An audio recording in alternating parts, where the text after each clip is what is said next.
Pemirsa, Jalan Lingkar Timur Kota Prabu terus dilakukan pengerjaan. Selanjutnya akan dipasang lampu jalan agar pengendara yang melintas menjadi nyaman. Pengerjaan Jalan Lingkar Timur Kota Prabu terus dikebut agar tercapai target penyelesaian pada akhir tahun 2024 ini.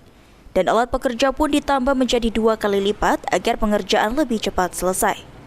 Lebih kurang 2 tahun lebih pengerjaan Jalan Lingkar Kota Prabu terus dikerjakan. Untuk sampai saat ini, progres pengerjaan Jalan Lingkar Timur Kota Prabu sudah mencapai 85,8%.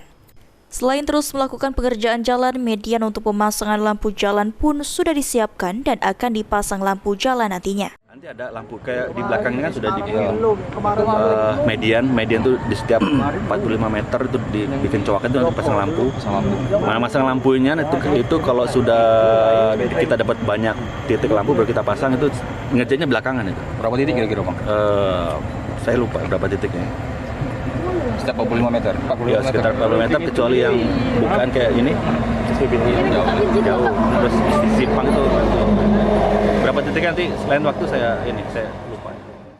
Pengerjaan Jalan Lingkar sempat terhenti dikarenakan libur Hari Raya Idul Fitri. Anggi Perkasa, Pol TV.